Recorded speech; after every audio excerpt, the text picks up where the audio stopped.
Razgovaramo sa profesorom Mirsadom Hadžikadićem. Molim vas, najavili ste proteste za 30. maj. Je li kasno malo za to? Nije nikada kasno. Ja sam ubijeđen da se ovdje može desiti jedino narod u smislu, mirnom smislu. Da do stvarne promjene neće doći putem političara, nego će oni biti prisiljeni na promjenu. Niti će internacionalna zajednica to donijeti, zato što njihovi interesi se ne poklapaju uvijek sa interesima Bosne i Hercegovine. Zato narod mora da se podigne i da kaže stvarno dosta je. 30. maj, pandemija je sada. Mi bismo voljeli, kao u Sarajevu bilo je prije 30. maja prošle godine, ne bismo mi stali, mi bismo bili svakog mjeseca nazad, ponovo, ne samo u Sarajevu, u cijeloj državi, išli smo u 8-9 mjesta, ali nismo mogli privući toliki broj ljudi jer su nam bili ograničeni na 100, 150, 300. Neće proći ovo do 30. maja i tada je upitno. Mi ne možemo ugroziti živote građana. Za promjenu isto tako nije nikada kasno. Nikada nije kasno. 22. je ključna.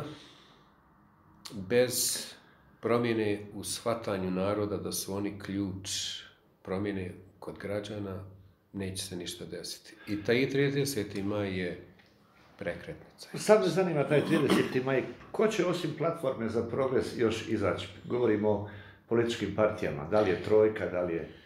Pa ponudit ćemo svima, zaista. Svima da zajedno napravimo organizacijni odbor i da zajedno idemo u pripremu. I da pozovemo svoje simpatizere, svoje članove, građane. Ima građana koji nisu članovi niti jedne stranke. Svi imamo razloga za nezadovoljstvo u svim strankama. Ima i dobrih ljudi, ima loših ljudi, i svim strankama ima simpatizera kojima je dosta. Radi se ovdje ne o strankama, radi se o državi. Stvarno se radi o državi. I moramo mi promijeniti tu našu svijest. Mi smo politički nesofisticirani, neizgrađeni. Moraju građani shvatiti da imaju ulogu značajnu u ovom svemu. Ako ne tražimo odgovornost političara, nećemo je ni dobiti. Evo što smo dobili. Dobili smo izbore gdje nemamo glas. Dobili smo i vas. Jako ste sumnjivi. Niste jasni ni jednom političaru. S nekoliko ljudi sam razgovarao i kako ono kažu, nisu vas još prokužili. Da. Nisam matrica neka. 30 godina niste bili, više od 30 godina niste bili ovdje. Niste stigli upasni u jednu aferu, do sada nema nekih tragova o vama, mada neki vjerovatno još uvijek traže i pokušavaju. Potpuno ste atipičan političar za ovo područje. Mislite li da kao takvi možete u borbu sa trenutnim političkim establishmentom u Bosni i Hercegovini? Jedino takav sam potreban ovom području. Da sam još jedna kopija postojićih političara, što je razlog da postojim, ne trebam niko. Moj od početka nije ti bio da pokažem da može drugačije, iskreno rečeno. Ono što sam očekivao najbolje da se desi je da neko od postojićih političara kažu pa možda i može drugačije. Hajmo biti malo bolji, malo iskreniji, malo otvoreniji, malo produktivniji, malo efikasniji. Ja bi to smatrao uspjehom. To se već desilo kod mnogih. Mislim da je ovo jedini način. Ja politiku smatram da može biti poštena, čista. Mislim da je fenomenalna nauka. Svime se bavi, a mene sve interesuje. Mislim da je čovjek koji otvoreno kaže i tačno je, istina je da mene vlast ne interesuje. Interesuje me samo kao poluga da dođe do nečega boljeg u Bosni i Hercegovini, da ljudi vide primjer da može drugačije. Nisam ja idealan u kom smislu, grešaka imam kao i svi ostali, ali mislim da je neko ovakav potreban. Ja nisam ničiji, optužujem i SDA i da sam i na drugoj strani... Bilo je ideja da su Amerikanci poslali, to ne bi loše bilo. Imao bih para, imao bih utjecaja, već bi bio u predsjedništvu. Ja sam atipičan zato što sam normalan. Vi ste kao takav u Americi predavali hiljadama studenata. Ovdje, ovo sam saznao u privatnom razgovoru s vama u pripremi, ovdje ste vi postali student. Dobili ste više od 100, 200 savjetnika. Recite nam malo nešto o tome. Svi znaju bolje od vas kako ćete i šta. Apsolutno svi. Pazite ovak, ja sam u Americi, da završim možda odgovor na prošlo pitanje. Ja stvarno nemam tog straha. Kad sam gradio univerzitet, izvinjavam se, koleđ, počeo iz ničega. Nikada ja nisam bio ni šef departmana nekog, pa eto, postao. Pa sam formirao, ne postao dekan, formirao koleđ. Kada čovjek želi i hoće, ima iskrenu namjeru, desi se. I meni je drago što uvijek gledam širu sliku, a tražim osnove te promjene. I kada čovjek dođe sa takvim stanovištem da razmišlja najčešće o konceptima, rijetko govorim o ljudima, događajima češće, ali o idejama, to je moje mjesto. Ljudi kažu, eto, vizija. I dođete ovdje i odjednom svi znaju sve. Apsolutno svi. Kogod dođe u kancelariju, dođe da mi da savjet. Kad mi sad trebaš ovako. I ja saslušam uredno. Ima tu i pametnih stvarno ljudi. Ima i pametnih riječi. Ali me interesuje sljedeće. Zašto niko od vas ne kaže svaka čast na ovom dosadu urađenom bilo je drugačije. Ali možda bi se moglo još i bolje i popraviti sa ovim. To poštujem. Ono što čujem, trebaš ovako. Pa mislim se, ako znate sve, hajte uraditi. I ja znam i da sam blag. I znam da ne lupam šakom od stola. Znam da ne vrijeđam ljude. I znam da mi svi kažu, mi sad moraš biti agresivniji, moraš početi da spominješ ljude i po imenima. I ja kažem, šta će vam još jedna osoba koja već to radi? Zar vjerujete da je snaga argumenta u šaci? Zar vjerujete da je snaga argumenta u glasnoći vašeg glasa? Pa dobro, to je kod nas običaj, što si glasniji, što se više... Jeste, ali isto tako običaj je kod nas da niko ne sluša. Svi čuju, a niko ne sluša. Ili slušaju, a ne čuju. Izvinjavam se, obrnuto. Malo je ljudi koji ćete saslušati. Moguće je za godinu dana da ćete vi biti član predsjedništva Bosne i Hercegovine i ta visoka politika vas čeka. Jest da nas niko nikad ništa neće pitati, tolika smo država, ali šta biste vi u tom slučaju rekli? Pa pazite, pitanje je, nije to što smo mali da nas pravi malom politikom. Mi ne razmišljamo na veliko. Mi obično razmišljamo na malo, kad se radi o parama, kada se radi i o idejama. Ali ovo su, ono što bih ja uradio, neka diplomatija koja bi me vidjela u svakoj prijestolnici svijeta. Tražim prijatelje svuda. Prijatelji moraju biti i Amerikanci, i Evropska unija, i Rusija, i Turska, i svi. Znači vi bili Tito? Tito je genijalac bio kad se radi o tome. Pazite, jedna Jugoslavija mala napravila neki nesvrstani blok i otvorila puteve u Africi, u Aziji za velike gigante da se stvori ekonomska ponuda i mogućnost Jugoslavije da se tako razvije. Ono što je Tito uradio je stvarno način na koji se vodi politika. Kreiraj svoj blok. Ne govorim ja da ću mi kreirati svoj blok, ali svoj krug prijatelja. A na kraju što da ne. Svoj krug prijatelja. Interes naš mi moramo definisati, mi još nismo. Pogledajte ovo stvarno, činjenica da nemamo lobističku grupu, činjenica da mi preko medija i članovi predsjedništva i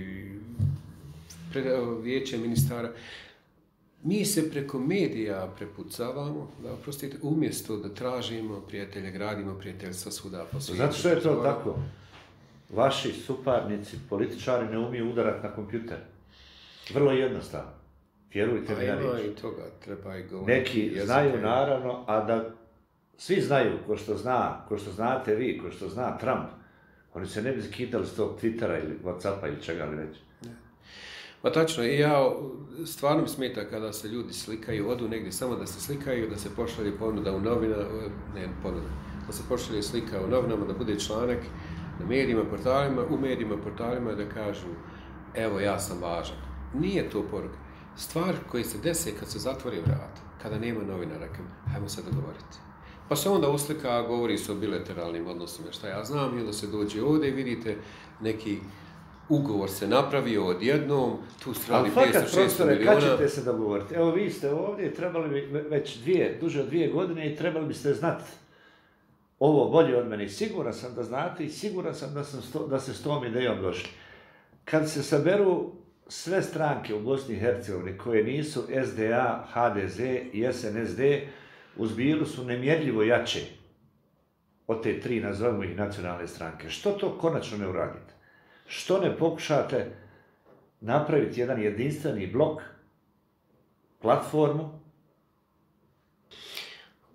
Platforma se zove platforma zato što smo sa tim ciljem i došli. Platforma za progres, koja kaže u svom statutu da su svi u platformu dobro došli, čak i članovi drugih stranaka. U državnom savjetu našem ne mora da bude član platforme za progres bilo ko. Može li platforma pogurati projekat koji bi uradio ono što ste vi malo čas rekli, da vas vlast i neka mjesta ne zanimaju? Možete li vi napraviti upitnik gdje će svi predsjednici stranaka koje bi ušle u jedan krug, da oni potpišu istu izjavu? Jer je ovdje problem u sujetama, u pozicijama i mjestima. Evo, upravo to radimo. 12. aprila mi smo pozvali da razgovaramo upravo o tome, principima, izjave, programu. Prvi sastanak, 7 stranaka, 2 nisu mogle doći. Je li bilo pitanje ko će biti glavni, ko ovo vodi? Nije. Odlično. 9 izrazilo interes. Za sljedeći sastanak 27. još 2, znači 11. Idemo dalje. Odmah sam na početku rekao, radi se o Bosni i Hercegovini. Ovo je težak moment. 22. je ključna. Sastanak danas je ovdje. Sutra izaberite vi ko će organizovati sljedeći sastanak. Sujete su težak problem, ego je težak problem, ali pokušavam da dođem do ljudi da kaže, čujte, da im kažem, ovo nije dnevna politika. Ovo nije ko će biti kandidat za nešto. Ovo je skupo principa da mi zajedno djelujemo, da dođemo na vlast, da dobijemo povjerenje ljudi, da kažemo ovako ćemo se ponašati po ovim principima. Prva stvar, kad dobijemo vlast, elektronsko glasanje, pa da ima odgovornost, kazna političarima koji ne rade dobro. Danas nema kazne. Šta god rade, oni broje glasove, oni imaju glasove koji mi trebaju. Kazne nema odgovornosti. Dobro, recimo da napravite taj zajednički krug, zajedničku platformu. I ne samo to. Sljedeće što vas čeka, sljedeći problem je izborni sistem. Jest. Govorili ste o elektronskom glasanju. Jedno vrijeme su u Sjedinjenim Američkim Državama govorili da imaju jako dobar sistem glasanja, ispostavilo se da nije baš tako. Šta vi sada predlažete ovdje? Čak i da ostane kako jeste.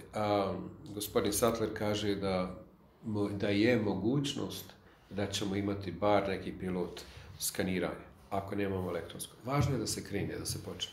Ali recimo da dođe 15 stranaka zajedno, pa mi možemo očuvati naše glasove bolje nego svako od nas pojedinačno, vjerovatno. Pošto smo u odborima, pošto ćemo imati više mjesta, sačuvat ćemo, nadam se, na bolji način te naše rezultate. Ali mislim da treba doći do toga da svi shvatimo da se radi stvarno o državi, a ne o tome ko će šta dobiti. Treba izbjeći taj korak. Treba doći do prvog jednog saopštenja gdje ćemo svi potpisati i reći do ovoga nam je stalo. Evo, 10 tačaka. Evo programska deklaracija iza koje ćemo svi stati. To pokušavam da dođem do toga. Pazite, još kada se gleda politička situacija u Bosni i Hercegovini. Desnica, prvo, nema ljevice, nema desnice. To je sasvim jasno. Po svjetskim nekim standardima. Ali eto, zovemo desnim strankama one koje su etnovjerske na neki način i zovemo ljevicom ono što je, recimo, liberalno ili došlo iz komunizma ili socijaldemokratije. Ajde malo to objasnite. Fali centar.